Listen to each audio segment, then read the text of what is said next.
Hi friends, அஸ்லாம் வலைக்கம். இன்றைக்கி ஸ்கூலுக்கு லஞ்சுக்கும் எங்களுக்கும் சேர்த்து இறால் பிரியாணி பண்ணியிருந்தேன். ஃபுல்லாக மெஷர்மெண்ட்டோட ரெசிபி எதுவும் சொல்லலை, பட் சின்ன சின்ன டிப்ஸ் சொல்லியிருக்கேன். பட்டை கிராம்பு ஏலக்காய் சேர்க்கும் போது இந்த ரம்பலையை சேர்த்துக்கிட்ட ஃப்ளேவர் நல்லாயிருக்கும். வெங்காயம் ஃப்ரை ஆனதுமே மல்லிப்புதினா சேர்த்துக்கிட்ட ஃப்ளேவர் கடைசி வரைக்கும் இருக்கும். அது மாதிரி முன்னாடியே சேர்த்துனா நல்லா வதங்கியும் சாப்பிடும் போது டிஸ்டர்ப் எதுவும் இருக்காது. இது மாதிரி மசாலா வந்து எண்ணெயில் போடும்போது நல்லா பிரியாணி கலர் கொடுக்கும். இஞ்சி பூண்டு பேஸ்ட் போடுறதுக்கு முன்னாடி மசாலா போட்டுருங்க. இது மாதிரி சின்ன சின்ன டிப்ஸ் ஃபாலோ பண்ணாலே அவுட்புட் நல்லா வரும்.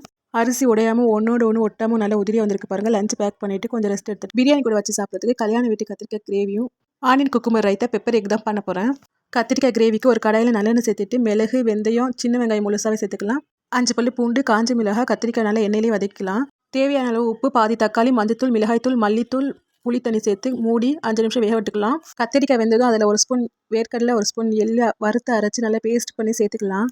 பெப்பர் எக்குக்கு வந்து ஒரு கடாயில் எண்ணெய், மஞ்சத்தூள், மிளகுத்தூள் போட்டு 2ஆக கட் பண்ண முட்டையை சேர்த்து ஆனியன் குக்கும்பர் ரைத்தா, கல்யாண வீட்டு கத்திரிக்காய் கிரேவி, பெப்பர் எக், சீ ஃபுட்லேயே ஃபேவரட்டான இறால் பிரியாணி சூப்பராக லஞ்சு சாப்பிட்டு முடிச்சாச்சு. பாய்.